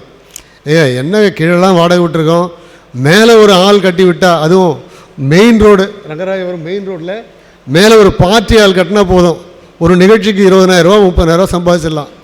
என்ன ஒரு பெண்மணியாக அவங்க சிந்திக்கலாம் இல்லையா, அவங்களுக்கு தோன்றலாம் இல்லையா, இதுக்கு போய்ட்டு இந்த இடத்த இவ்வளோ பெரிய இடத்த கொடுக்குறீங்க, ஒரு பார்ட்டி ஆள் கட்டுங்க, ஒரு பர்த்டே பார்ட்டி கொண்டாடினா 10,000 15,000 வசூலிக்கலாமே அப்படின்னு சொல்லி இவரை தடுத்து இருக்கலாம். ஆனால் அவர்களுக்கும் அந்த அருளுள்ளம் இருந்ததுனால தான் இது நடந்தது. அதுக்கு தான் சொல்ல வரேன். அந்த அருளுள்ளம் அந்த அம்மாவுக்கு இல்லைன்னா இவரால் என்ன பண்ணாலும், என்ன முட்டி மோதி இருந்தாலும் அதை செஞ்சே இருக்க முடியாது, தடை போட்டுருவாங்க. அவங்க முகத்தை காட்டினாங்கன்னா இவரால் ஒன்றும் மறுத்து பேச முடியாது. அந்த மாதிரி ஆண்கள் எத்தனை பேர் முடங்கி இருக்கிறார்கள் என்பது ஆண்குலத்திற்கு தெரியும். இங்கே வந்திருப்பவர்கள் கூட சில பேருக்கு சொல் வழியாக கேட்டிருப்பாங்க, அவங்களை இயங்கவே முடியாத நிலைக்கு தள்ளப்பட்டு விடுவாங்க. அந்த வீட்டில் இருக்கிற அந்த பெண்மணி அவரை தடுத்து விட்டா. ஆனால் அந்த மாதிரி தடுக்கலை அந்த அம்மா, இவரை செய்ய விட்டாங்க. அதை செய்ததுனால தான் உங்களுக்கு ரங்கராஜபுரம் அறக்கட்டளை நமக்கு கிடைத்திருக்கிறது. எனக்கு தனிப்பட்ட முறையில் எனக்கு என்ன திருப்தினா, சில மன்றங்களில் போய் நான் பேசுகிறேன்னா எனக்கு ஒரு புத்துணர்ச்சி கிடைக்கும். உண்மையிலே சொல்கிறேன், ரங்கராஜபுரம் அறக்கட்டளையில் நான் பேசிட்டு போனேன்னா அன்றைக்கி ஒரு புத்துணர்ச்சியோடு நான் இருப்பதை நான் கண்கூடாக பார்த்துருக்கிறேன். ஏன்னா அங்கே இருக்கிற அன்பர்கள் உயிர்ப்போடு அந்த பேசுகிற பேச்சை உள்வாங்கிக் கொள்கிற அந்த இதை நிலையை பார்க்கும்போது நமக்கு பேசுவதற்கு ஒரு ஆர்வம் வரும். பேசின பிறகு ஒரு திருப்தி வரும். அந்த திருப்தி ரங்கராஜபுரம் அறக்கட்டளை எனக்கு அடிக்கடி வரும். ஏன்னா அந்த மாதிரி ஒரு வாய்ப்பை ஏற்படுத்தி கொடுத்தவர்கள் மலர்கொடி அம்மா அவர்கள் என்பது ஒன்று. அவளை பற்றிய நினைவுகளை சொல்வதற்காக சொல்கிறேன். வெடிக்கலாம் வெண்பா வெடி என்று ஒரு புத்தகம் எழுத ஆரம்பித்தேன். அது எப்படி விளையாட்டாக எழுத ஆரம்பித்தேன்னா, ஒரு இடத்துல ஒரு இலக்கிய நிகழ்ச்சியில் நான் கலந்துக்கிட்டு இருந்தேன். அந்த இலக்கிய நிகழ்ச்சியில் தமிழ் இலக்கியங்களின் வடிவங்களை பற்றி ஒவ்வொரு தமிழறிஞர்கள் பேசுவதாக ஏற்பாடு. அதில் நான் நாட்டுப்புற பாடல்களை பற்றி பேசுகிறேன். அங்கே உங்களுக்கெல்லாம் தெரிந்த புலவர் மா நன்னன், உங்களுக்கு நல்லா தெரிஞ்சிருக்கும், தொலைக்காட்சியில் எழுதுவார் பாருங்கள். புலவர் மா நன்னன் அவருடைய மகள் வேண்மாள் அவர்கள் ஒரு டாபிக் எடுத்து பேசுகிறாங்க. அந்த கூட்டத்திலேயே அவர்கள் எதை பற்றி பேசுகிறாங்கன்னா, விடுகதைகளை பற்றி பேசுகிறார்கள். நான் நாட்டுப்புற பாடலை பற்றி பேசுகிறேன், சில ஏற்ற பாடல்களை பேசுகிறேன், ஒரு தாலாட்டு பாடல்களை பேசுகிறேன். இப்படி அந்த கூட்டம் நடந்தது. அவர்கள் பேசும்போது அவர்கள் வாயிலிருந்து வந்த வார்த்தை என்னென்னா, விடுகதைகள் என்பது என்னவென்றால், ஒரு தமிழ் மக்கள் காலங்காலமாக தன்னுடைய மூளை திறனை வளர்த்து கொள்வதற்கு இங்கிலீஷில் நிறைய உத்திகள் இருக்குது. தமிழில் விடுகதைகள் என்கிற ஒரு உத்தி. ஒரு ஊடகமாக ஒரு செய்தியை சொல்லும்போது அதனை கண்டுபிடிப்பதற்காக நம்முடைய மூளை இயங்கும், பல்வேறுபட்ட நிலைகளில் இயங்கும். அது ஒரு அற்புதமான ஒரு அமைப்பு முறை நம்முடைய தமிழர் மத்தியிலே இருக்கக்கூடிய ஒரு நிலை. அதை பேசிவிட்டு அவர்கள் சொன்னார்கள், விடுகதைகள் என்பது நமக்கு வழக்கமாக இருக்கிற சொல், அப்படியல்ல, அதற்கு இன்னும் சில பெயர்கள்லாம் இருக்குது அப்படின்னு சொன்னாங்க. அதில் ஒரு பெயர் வெடி. அதுவரையில் நான் விடுகதைகளுக்கு வெடி என்று பெயர், அது பிசி நிறைய பெயர்கள்லாம் சொன்னாங்க. அதில் வெடி என்கிற ஒரு சொல்லை என்னுடைய கவிஞன் மூளை என்ன சிந்திச்சதுன்னா, இது நல்லா இருக்கு வெடி அப்படின்னு சொல்லி அன்று இரவே யோசித்து வெடிக்கலாம் வெண்பா வெடி என்று தலைப்பிட்டு புத்தகம் எழுத ஆரம்பித்தேன். அன்றிலிருந்து ஒரு விடுகதையாக வெண்பாவாக எழுத ஆரம்பித்து 100 விடுகதைகளுக்கும் 100 வெண்பாக்கள் எழுத. அது சொல்வதற்காக வரவில்லை. எப்பொழுது அந்த எண்ணம் வந்ததோ மறுநாளே முகநூலில் முதல் வெடி, பச்சிலம் பெண்ணவள் பச்சை பாவாடையை மெச்ச அணிந்திருப்பால் மேனியில, அச்சோ பேச்சுக்கு எதிர்பேச்சு பேசும் ஒரு வாயாடி, கீச்சு குரலுடையால் யார். இது ஒரு விடுகதை. இப்படி விடுகதையை தொடர்ந்து பாடி உயிர் வெடிக்கும் பாடகன், உங்களுக்கு யாருன்னு ஞாபகம் வரும், பாடி உயிர் வெடிக்கும் பாடகன் ஊசியோடு ஆடி உள்நுழைந்திருவான் அப்படின்னு ஒரு விடுகதை. இந்த மாதிரி ஒரு 100 விடுகதை எழுதினேன் என்பது என்னென்னா, முதல் நாள் நான் விடுகதையை முகநூலில் போட்ட உடனடியாக மலர்கொடி அம்மா விடுகதையை சொல்கிறாங்க, அந்த விடையை சொல்கிறாங்க. நான் விடுகதையை போடுவேன், வெடியை போடுவேன். முதல்ல வரக்கூடிய ஒரு 10 நபர்கள் அந்த காலத்தில், அந்த கட்டத்தில் 100 நாட்கள் தொடர்ந்து அந்த அது ஒரு யாகம் மாதிரி நடத்திக்கிட்டு இருந்தேன். அன்றைக்கி இரவு எப்படியாவது ஒரு விடுகதை எழுதி விடுவது, ஒரு வெண்பா எழுதி விடுவது என்று. அப்படி எழுதி போடும்போதெல்லாம் முதல் வரக்கூடிய ஒரு 10 நபர்களுக்குள்ளே மலர்கொடி அம்மா வந்துடுவாங்க, விடையை சொல்லுவாங்க, சரியான விடையும் சொல்லுவாங்க. அதுதான் சிறப்பு.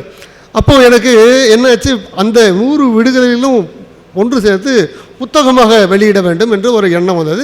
வெடிக்கலாம் வெண்பா வெடி என்று ஒரு புத்தகம் எழுதினேன். அந்த புத்தகத்திலே மலர்கொடி அம்மாவை நான் குறிப்பிட்டு எழுதினேன் என்பது தான்.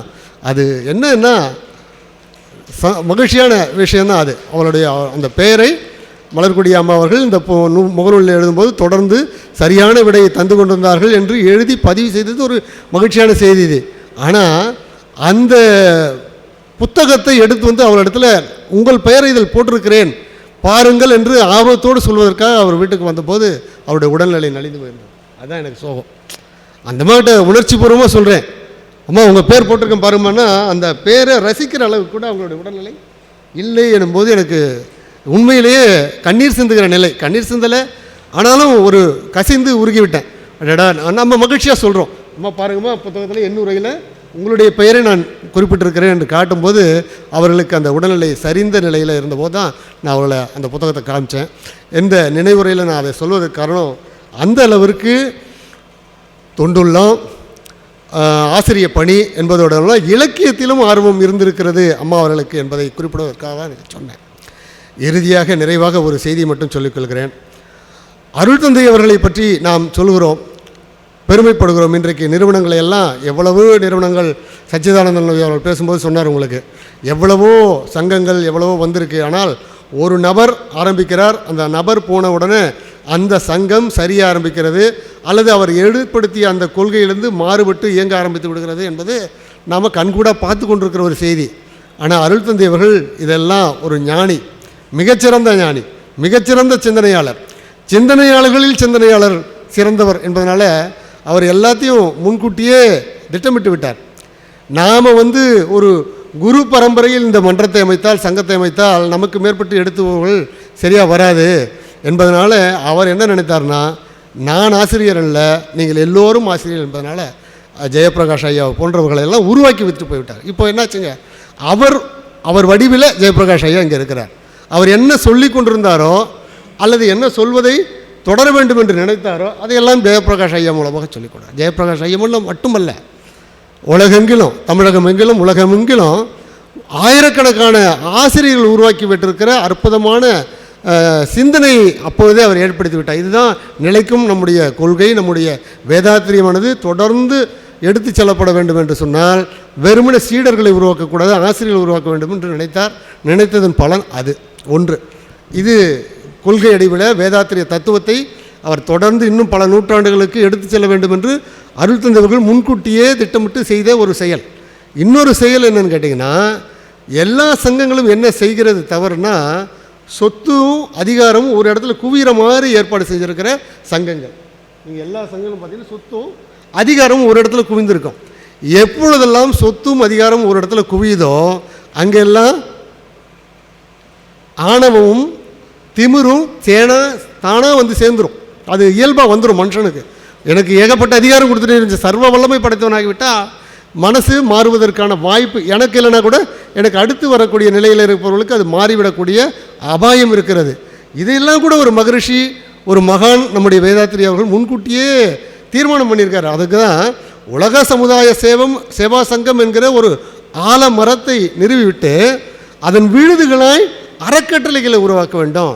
அந்த அறக்கட்டளை ஒவ்வொன்றும் தனி ஆலமரமாக அந்தந்த ஊரில் இயங்கிக் கொண்டிருக்கிற வகையில் இந்த நிர்வாகத்தை கட்டமைத்திருக்கிறார். தான் மிக சிறப்பு. இப்போ எப்படி இருந்தாலும் அந்த நிர்வாகம் எங்கே இருந்தாலும் அந்த நிர்வாகமே ஒரு வேளை இல்லை, இதுவரையில் இல்லை, பின்னாட்களில் வரும் நாட்களில், வரும் நூற்றாண்டுகளில் அந்த தலைமை நிர்வாகம் தடுமாறினாலும் கூட ஒவ்வொரு ஆலமரம் தனித்தனியாக இயங்கிக் கொண்டிருக்கிற ஆலமரம் தன்னுடைய மக்களுக்கு செய்ய வேண்டிய தொண்டை எந்தவித தடங்களுமின்றி சுதந்திரமாக அதை செய்து கொண்டிருக்கும். இந்த ஏற்பாடு மகரிஷி தவிர வேறு எந்த சங்கத்திலையும் செய்யலை. அதனால தான் அங்கே தலைமையில் ஏதாவது ஒரு தவறு நடந்து போச்சுன்னா ஒட்டுமொத்த சங்கமும் போயிடுது. நீங்கள் நாட்டு நடப்பை பாருங்கள், எங்கேயாவது ஒரு சங்கம் இருக்கும், அது தலைமை, அதனுடைய பொறுப்பில் இருப்பவர்கள் ஏதாவது தவறு செய்து விட்டால் அது அப்படியே மொத்தமாக காணாமல் போயிடும். ஆனால் இது மாதிரி சரியாத வகையில் ஒரு அழகாக திட்டமிட்டு வடிவமைத்து நிர்வாகத்தையும் அருமையாக, ஏன்னா அவரே ஒரு சிறந்த நிர்வாகி. 1000 தறிகளை தன்னிடத்தில் வைத்து ஒரு வேலை வாங்கி வியாபாரம் செய்கிறதுங்கிறது சாதாரண காரியம் இல்லை. எனக்கு கீழே 1000 ஏஜென்ட்ஸை நிர்வாகம் பண்ணுறதுங்கிறது சாதாரண விஷயம் இல்லை. மகரிஷி செஞ்சுருக்கிறார். அந்த காலத்துலேயே 50, 60, 70 ஆண்டுகளுக்கு முன்னாடி அவர்கிட்ட அத்தனை தறிகள், ஊரெங்கும் தறிகள் இருக்குது, அவருக்கு சப்ளை பண்ணியிருக்காங்க, அவர் வாங்கி விற்றுருக்கிறார். அந்த காலத்திலேயே 1,20,000 டேர்ன் ஓவருங்கிறாங்க. அதெல்லாம் இப்போ நீங்கள் அந்த இன்ஃப்ளேஷன் இண்டெக்ஸ் போட்டு பார்த்தீங்கன்னா இண்டெக்ஸேஷன் சொல்லுவாங்க. அதை போட்டு பார்த்தீங்கன்னா இன்றைக்கி பல கோடி ரூபாய் டேர்ன் ஓவர் பண்ணக்கூடிய கெப்பாசிட்டி, திறமை உள்ள ஒரு ஆளுமை தான் நம்முடைய அருள் தந்தை வேதாத்திரி மகரிஷி அவர்கள். எனவே அவர் அதையும் யோசித்திருக்கிறார். கொள்கையும் தொடர்ந்து செய்ய வேண்டும், அதே சமயத்தில் நம்முடைய நிர்வாகமும் தொடர்ந்து இயங்கிக் கொண்டே இருக்க வேண்டும் என்கிற வகையில் அந்த செய்திகளெல்லாம் படைத்திருக்கிறார். அந்த வகையில் இந்த தொண்டு, இந்த வேதாத்திரி தொண்டு ஜெயராமனையா அவர்கள் போன்று பல நபர்கள், பல ஆளுமைகள் ஊரெங்கும் இருக்கிறார்கள். அவர்கள் மூலமாக தொடர்ந்து செல்லும். அந்த வகையில் மலர்கொடி அம்மாவை போலவே எல்லார் வீட்டிலும் ஒரு பெண்மணி இருக்க வேண்டும். இருந்தால் எல்லாரும் அந்த மாதிரி சுதந்திரமாக இயங்குவார்கள் என்கிற அந்த நினைவுகளோடு என்னுடைய வாழ்த்துறையை வழங்கி மகிழ்கிறேன். வாழ்க வளமுடன்.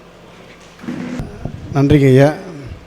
அது மகரிஷி அவர்களுடைய கருத்துக்கள் தான் இந்த அளவுக்கு ஒவ்வொருத்தரையும் உயர்த்தி இருக்கிறது அப்படின்னு நம்ம பார்க்கணும்.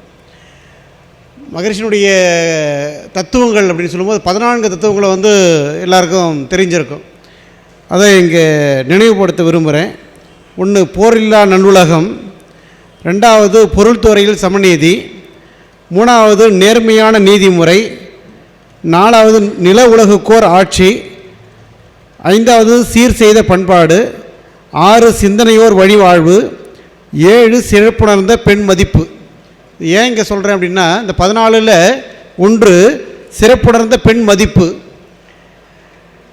8வது தெய்வ நீதி வாழ்தல், 9 தேர் திருவிழா தவிர்த்தல், 10 சிறுவர்க்கை விளையாட்டு, 11 செயல் விளைவு உணர்கல்வி, 12 சீர்காந்த நிலை விளக்கம், 13 பார் முழுதும் உணவு நீர் பொதுவாக்கல் பல மதங்கள், 14 பல கடவுள் பழக்கம் ஒழித்து உண்மை ஒன்றை தேர்ந்தெடுத்தல். இதில் 14 தத்துவங்கள் மகரிஷி அவர்கள் மிக பெரிய அளவில் இதை கொள்கையாக கடைபிடித்தார்கள். இதில் ஒன்று தான் சிறப்புணர்ந்த பெண் மதிப்பு அப்படின்றது. அதாவது அன்னை யோகாம்பாள் கூட அவங்க ஒன்றாக இல்லற வாழ்க்கையில் இருந்து அந்த இல்லறத்தோடு அந்த பணியை செய்தது அப்படின்றது ஒரு பக்கம். அதனால தான் நம்ம சென்ற மாதம் மனைவி நல வேட்பு விழா அப்படின்னு சொல்லி நாம் நடத்தினோம். அப்போது சொன்னேன், அதாவது இல்லறத்தோடு இணைந்து செய்யக்கூடிய ஒரு பணி தான் ரொம்ப சிறப்பாக இருக்கும். அப்படி கணவன் மனைவியாக சேர்ந்து நடத்தக்கூடிய ஒரு பணி தான் ரொம்ப சிறப்பாக இருக்கும். அந்த அடிப்படையில் தான் நம்முடைய ஜெயராமன் ஐயாவும் மலர்கொடி அம்மாவும் செய்துட்டு வந்தாங்க அப்படின்றத நம்ம பார்க்குறோம். அதனால தான் அந்த மனைவி நல வேட்பு விழாவே நடத்த வேண்டும் அப்படின்ற ஒரு நோக்கத்தோடு ஏன் எல்லா இடங்களிலும் இன்றைக்கும் நம்ம செஞ்சுட்டு வரோம் அப்படின்னு சொன்னால், பெண்ணினுடைய பெருமையை இன்னைக்கு எல்லாரும் போற்றி பாதுகாத்து உணர்ந்து அதன்படி நாம் செய்யணும் அப்படின்றது.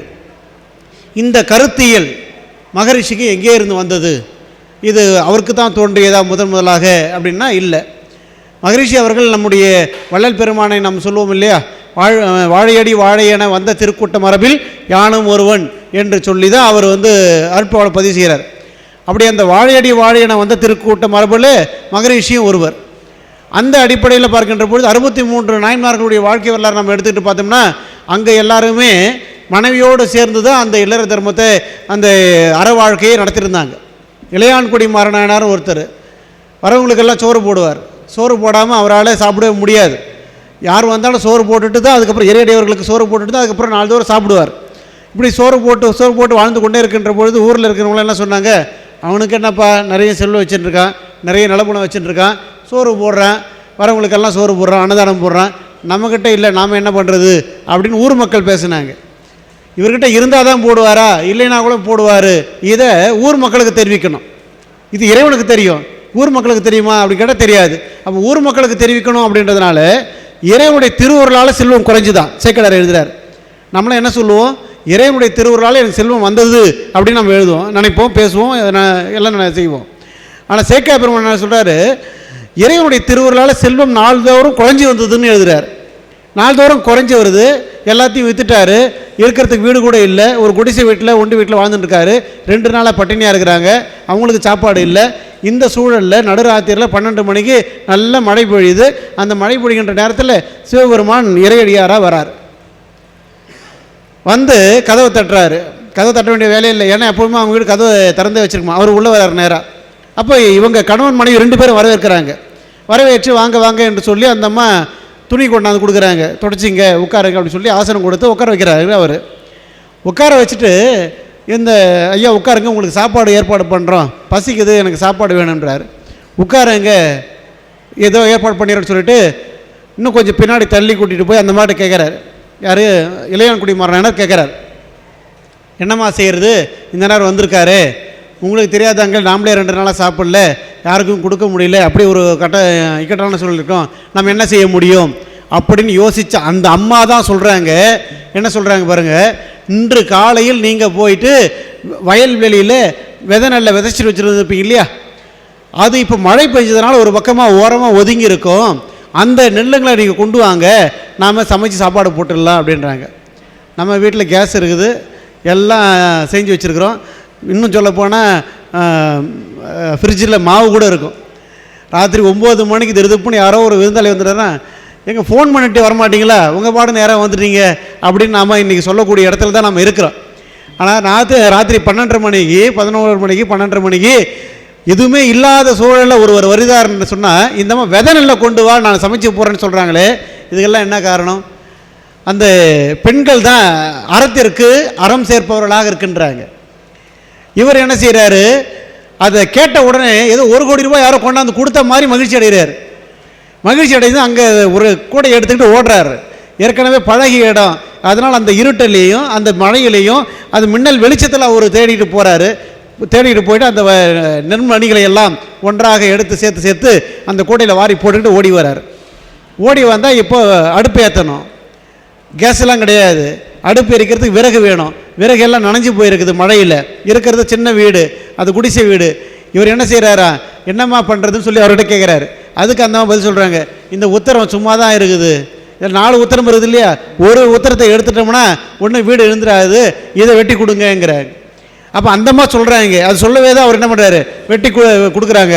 அதில் அடுப்பு எரிக்கிறாங்க. அடுப்பு எரி வச்சு நெல், ஈர நெல் அதை வறுக்கணும்.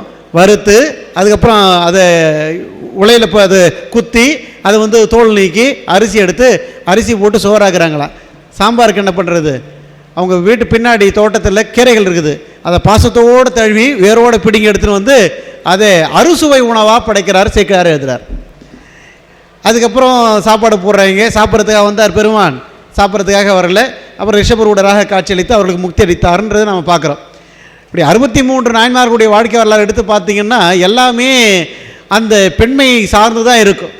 பெண்மை இல்லாமல் அங்கே எந்த ஒரு ஆண்மையும் அங்கே சிறக்கலை. அந்த அடிப்படையில் தான் நம்ம எல்லாம் பார்த்துட்டு வரோம்.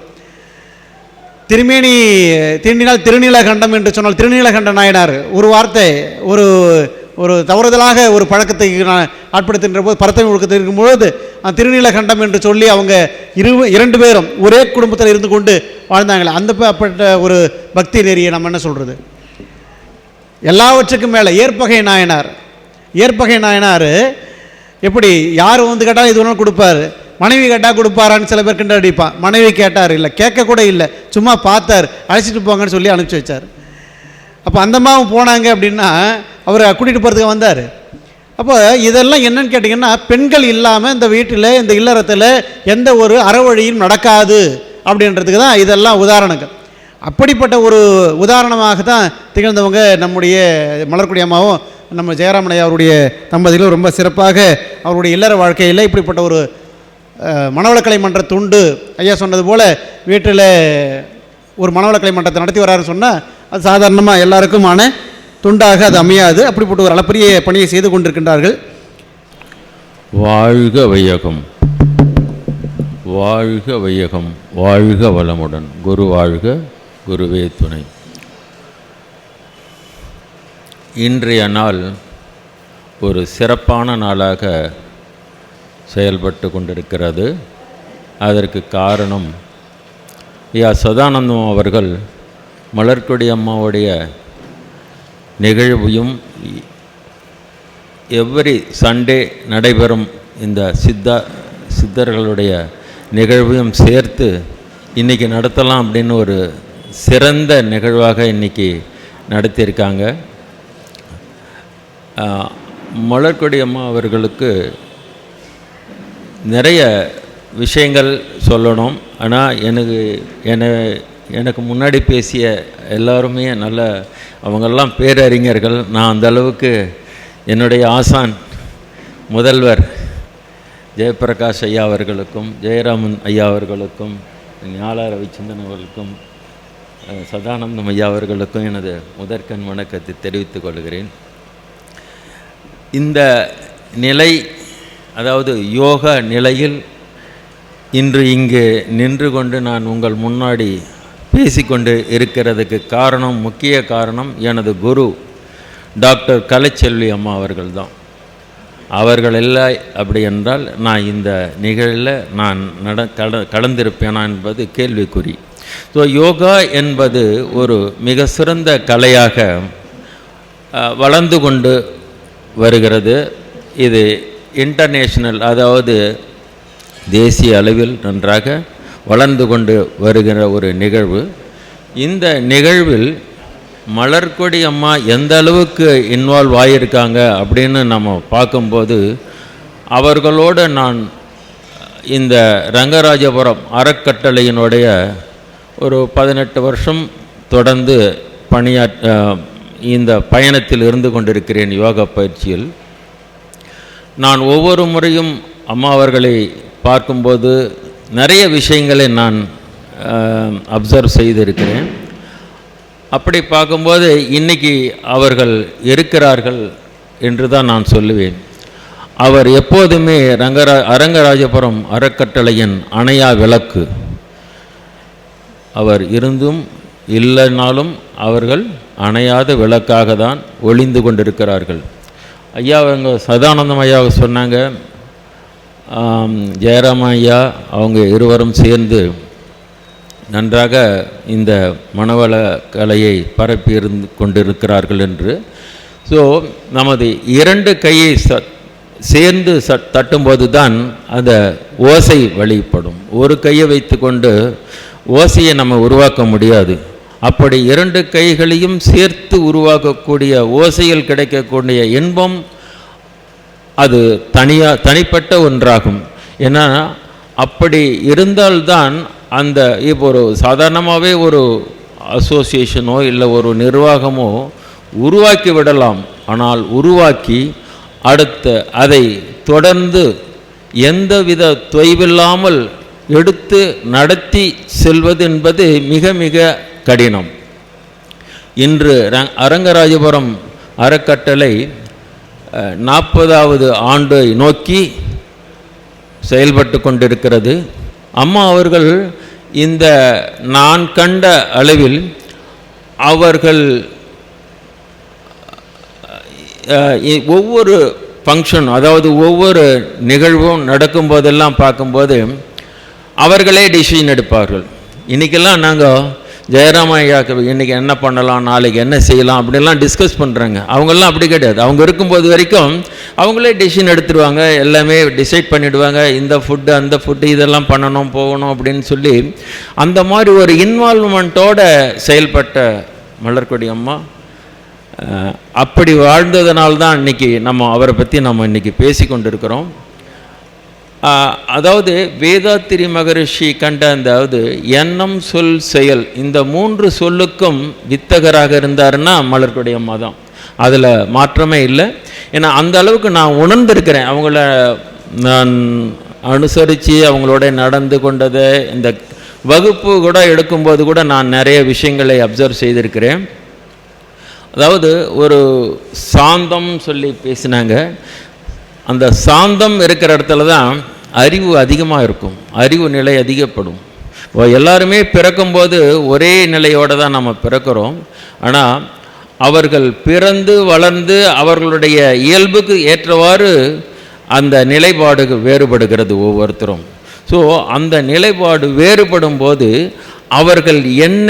அவர்கள் ஆறறிவை பயன்படுத்தி தாம் எவ்வாறு வாழ வேண்டும் அப்படி என்று ஒரு நிர்ணயித்து கொண்டு வாழ்ந்தால்தான் அது வாழ்க்கையாக அமையும். ஏதோ நம்ம பிறந்தோம் வளர்ந்தோம் சென்றோம் அப்படி இல்லாமல் நாம் வாழக்கூடிய வாழ்க்கைக்கு ஒரு அர்த்தம் இருக்கணும்ன்ற ஒரு நிலையோடு நாம் வாழணும். அப்படி வாழும்போது தான் அது பூரண வாழ்வாக அமையும். ஸோ அதுபோலத்தான் நிறைய விஷயங்களில் நம்ம எடுத்து சொல்ல வேண்டிய காலகட்டத்தில் இருந்துகிட்ருக்கோம். இப்போ கூட நம்ம இந்த ஒரு கோயம்புத்தூரில் ஒரு ஃபங்க்ஷன் நடந்துகிட்டு இருந்தது. அதில் ஒரு கருத்தரங்கம் கூட நடத்திட்டு இருந்தாங்க. அதாவது ஆண்களுக்கு யோக கல்வி யோகா மேலும் மிக அவசியமா இல்லை பெண்களுக்கு யோகா மிக அவசியமா? எது அதிகம், அதாவது யாருக்கு இது அவசியம் தேவைப்படுகிறது, what is the importance of yoga for either woman or எது பெட்டர் அப்படிங்கிறத சொல்லும்போது ஒரு நிலையில் நான் இப்போ என் அனுபவத்தில் நான் பார்த்தேன். என்னுடைய இப்போது வகுப்பு அறையில் நடந்து கொண்டிருந்து இப்போ ரீசண்டாக வந்து அகத்தாய்வு கிளாஸஸ் நடந்து கொண்டிருந்தது. அந்த அகத்தாய்வு கிளாஸஸில் 8 பேர் லேடிஸ் இருக்காங்க, ஒருத்தர் ஜென்ஸ் இருக்காங்க. ஸோ அவர் கிளாஸ் எடுத்துகிட்டு இருக்காரு. அந்த கிளாஸ் எடுத்துகிட்டு இருக்கும்போது இந்த கோபம் சினம் தவிர்த்தலுக்கு நீங்கள் ஒரு லிஸ்ட்டு போடுங்க அப்படின்னு மாஸ்டர் சொல்கிறாரு. அந்த சினம் தவிர்த்தலுக்கு நீங்கள் உங்களுக்கெல்லாம் கோபம் வரும், வராமல் எல்லாருக்கும் கோபம் வரும். அந்த கோபம் எதனால் வருது, யாரால் வருது அப்படின்னு ஒரு லிஸ்ட்டு போட்டு சினம் தவிர்த்தல் பற்றிய எக்ஸ்பிளனேஷன்லாம் கொடுத்துட்டாரு. என்ன விஷயம், அது அகத்தாய்வு கிளாஸில் எல்லாமே வருது. சினம் பற்றியும் சினத்தை பற்றியும் அது எதனால் வருது, எப்படி வருது அப்படிங்கிறதெல்லாம் முன்னெச்சரிக்கையாக அவர் எல்லாமே சொல்லிட்டாரு. இருந்தாலும் ஒரு அட்டவணை போட்டு நீங்கள் வந்து எப்படி பயன்படுத்தணும், அதை எப்படி தவிர்க்கணும் அப்படின்ற ஒரு கோட்பாடு எடுத்துக்கிட்டு நீங்கள் செய்யணும், லிஸ்ட்டு அட்டவணை போட்டுங்க அப்படின்னு சொல்கிறாரு. அந்த 8 பேர் லேடிஸ் இருக்காங்க. அவங்கெல்லாம் இப்போ தான் யோகாவுக்கு புதுசு, அவங்களுக்கு அனுபவம் இல்லை. அவங்கெல்லாம் என்ன பண்ணுறாங்கன்னா, அவங்க இவர் கேட்டுக்கிட்டே இருக்கார், அவங்க யாருமே பதில் சொல்லலை. ஜென்ஸ் ஒருத்தர் அவர் சொன்னார், ஒரு ரீசன் சொல்கிறாரு. அவர் கோபம் வந்து இந்த மாதிரிலாம் வரும் சார், அதெல்லாம் லேடிஸை பற்றி கேட்கும்போது யாருமே ஒருத்தர் கூட ஓப்பன் பண்ணலை, அவங்களோட மவுத்து ஓப்பன் பண்ணாமல் இருந்தாங்க. நான் அப்போது கிளாஸில் இருக்கேன், நானும் அந்த இதில் கலந்துக்கிட்டேன். சொல்லுங்கம்மா, ஏம்மா அமைதியாக இருக்கீங்க, சொல்லுங்கள், உங்களுக்கு என்ன ரீசன்றதை சொல்லுங்களேன், எதனால் உங்களுக்கு கோபம் வருது, உங்களுக்கு ஏதாவது ஒரு கண்டிப்பாக ஒரு பாயிண்ட் இருக்கும், அதை சொல்லுங்க அப்படின்னா அவங்களால சொல்ல முடியல. நீங்கள் சொல்லி தான் ஆகணும் அப்படின்னு சொல்லும்போது ஒருத்தர் சொல்கிறாங்க, எங்களுக்கு கோபம், எனக்கு கோபம் வர்றது என்னுடைய ஹஸ்பண்டு, அவர் தான் முதல் காரணம் அப்படின்னு சொல்கிறாங்க. அடுத்தவங்க அவங்கக்கிட்ட கேட்டால் எனக்கும் அதே தாங்க காரணம், அப்படியே வரிசை அந்த 8 பேர் அதே தான் ரீசன் சொல்கிறாங்க. ஸோ இதிலேருந்து என்ன தெரிகிறது அப்படின்னா, அவங்களுக்கு கோபம் வரக்கூடியது முதல் பாயிண்ட் என்னன்னா குடும்பத்தில் அவங்களுடைய ஹஸ்பண்ட். ஸோ உங்கள் ஸ்பௌஸ் வந்து கோபப்படுறாரு அப்படின்னு சொல்கிறேன்னா நீங்கள் அந்த பாயிண்ட்டை எழுதி என்னதுனால வருது, ஏன் இந்தந்த காரணத்துக்காக வருதுன்னு எழுதுங்கன்னா அவங்களால எழுத தெரியலை. ஸோ இப்போது நான் அதில் இன்வால்வ் ஆனி சினம் தவிர்க்கிறதுக்கு என்னென்ன பாயிண்ட்ஸ் எல்லாம் அவங்க சொல்லி கொடுத்துருக்காங்க, ஏற்கனவே சொல்லியாச்சு, கிளாஸில் எடுத்திருக்காங்க. அதில் நீங்கள் வந்து உங்களுக்கு வந்து இப்போது ஒருத்தர் விட்டு கொடுத்து வாழணும். எப்போவுமே வந்து நீங்கள் வந்து இந்த யோகா பயிற்சிக்கு எதுக்காக வந்திருக்கீங்க, யோக கலையை பயில வந்திருக்கீங்கன்னா இது ஒன்லி வந்து not only for physical fitness, மனவளத்தை பெருக்குவதற்காக தான் நாங்கள் இங்கே வந்திருக்கோம். அப்போ மனவளத்தை பெருக்குவதற்கு நீங்கள் மனதை சரி பண்ண வேணும். அப்போ நீங்கள் மனதை சரிப்படுத்தணும்னா நீங்கள் வந்து சினத்தை தவிர்க்கணும். அந்த சினத்தை தவிர்க்கிறது என்னென்ன காரணத்தில் இப்போ உங்களுக்கு தெரிஞ்சு போச்சு, ஹஸ்பண்டு தான் இது காரணம் அப்படின்னு தெரிஞ்சு போச்சுன்னா எதனால் அவர் கோபப்படுறாரு, ஏன் கோபப்படுறாரு, இது நியாயமா இல்லையா, நீங்கள் அனலைஸ் பண்ணுங்கள். இங்கே வந்துக்கிறது நீங்கள் வந்து யோகா படிக்க வந்திருக்கீங்க, யோகா படிக்க வந்திருக்கிறதுனால இதெல்லாம் நீங்கள் தெரிஞ்சுக்கணும். தெரிஞ்சுக்கிட்டு நீங்கள் அவர் யோகா படிக்கல, அவர்கிட்ட நம்ம போய் கேட்க முடியாது. நீங்கள் யோகா கற்றுக்கணும்னு வந்துட்ட போது அப்போ நீங்கள் என்ன செய்யணும்னா நீங்கள் உங்கள் மனதை வளப்படுத்த கற்றுக்குங்க. அப்போது மனதை வளப்படுத்தும் போது நீங்கள் கண்டிப்பாக வந்து இதில் அண்டர்ஸ்டாண்டிங் நிச்சயமாக இருக்கும். இங்கே வந்து ஒரு அம்மா அங்கே 1 இயருக்கு மேலே ஆகுது. அந்த அம்மா வந்து நேற்று நான் ஒரு 20 நிமிஷம் கிளாஸ் எடுத்தேன். இந்த அகத்தாய்வு கிளாஸ் தான் அவங்களுக்கு சொல்லி கொடுத்தேன். அந்த அம்மா கிட்ட சொன்ன இந்த சின தவிர்த்தல் பற்றி அந்த அம்மா அவருடைய எக்ஸ்பீரியன்ஸ் வந்து 1 இயரில் எவ்வளோ மாற்றங்கள் அவங்களே அதை எக்ஸ்ப்ரெஸ் பண்ணி சொன்னாங்க. நீங்கள் வந்து எனக்கு நீங்கள் தான் சார் நீங்கள் கடவுள் மாதிரி அப்படின்னு அவங்க சொன்னாங்க. நான் என் கடவுள் இல்லை, என்ன கடவுள் இயக்கிறார், உங்களுக்கு இந்த அறிவை கொடுக்கறதுக்கு கடவுள் என்னை இயக்கிறாரு, நான் உங்களுக்கு சொல்லி கொடுக்குறேன். அதனால் உங்களுக்கு குடும்பத்தில் சந்தோஷம் இன்றைக்கி இருக்குன்னா அதுக்கு காரணம் ஸோ இந்த அகத்தாய் வேதாத்திரி மகர்ஷியோட பிரதிபலிப்பு தான் உங்களை இந்த மாதிரி ஒரு நிலைக்கு கொண்டு வருகிறது. அது மாதிரி நிறைய விஷயங்கள் நம்ம எடுத்து சொல்லலாம். ஸோ டைம் கருதி நானும் முடிச்சுக்கிறேன். மலர்கொடி அம்மா நிறைய விஷயங்கள் அதை பற்றி நான் எப்பயுமே ஒரு சின்ன நோட்டு ஏதோ ஒன்று இன்றைக்கி திடீர்னு யோசித்தேன், ஏதாவது ஒன்று சொல்லணும் அப்படின்னு அது படிச்சிடுறேன். படிக்கட்டுமா சார்? இல்லை, டைம் இருக்கா? அணையா விளக்கு. அரங்கராஜபுரம் அளித்த அறிவாற்றல் அணையா விளக்கு, அது ஆழியார் அறிவு திருக்கோயிலின் அருள் ஒளி தீபம். அரங்கராஜபுரம் அளித்த அறிவாற்றல் அணையா விளக்கு, அது ஆழியார் அறிவு திருக்கோயிலின் அருள் ஒளி தீபம். இன்றும் என்றும் ஆனந்தமாய் பிரகாசிக்கும் அவ்வொளி ஈன்ற இவ்வுலக மக்களின் மனதில் இன்ப ஊற்றாய். இன்றும் என்றும் ஆனந்தமாய் பிரகாசிக்கும் அவ்வொளி ஈன்ற இவ்வுலக மக்களின் மனதில் இன்ப ஊற்றாய். உள்ளத்தில் எழுந்த எண்ணற்ற எண்ணங்களை விதைத்து ஊக்கமுடன் செயலாற்றிய உன்னத பணிகளை தொடர. உள்ளத்தில் எழுந்த எண்ணற்ற எண்ணங்களை விதைத்து ஊக்கமுடன் செயலாற்றிய உன்னத பணிகளை தொடர. எண்ணிலா தொண்டுகளை ஏற்றவாறு செய்து முடிக்க ஏனையோர் மனதில் நீங்காத நிலை பெற்ற நினைவலைகள். ஐயமில்லாது மனதிலே மலர்ந்த மலர்கொடி அம்மா ஒவ்வொருவரின் நினைவில் நின்று உத்தமராய் வாழ்ந்து. ஐயமில்லாது மனதிலே மலர்ந்த மலர்கொடி அம்மா ஒவ்வொருவரின் நினைவில் நின்று உத்தமராய் வாழ்ந்து. ஓங்காரமாய் உலா வந்து எண்ண அலைகளாய் இயக்கும். ஔஷதமாய் அவர்தம் விட்டு சென்ற அற்புத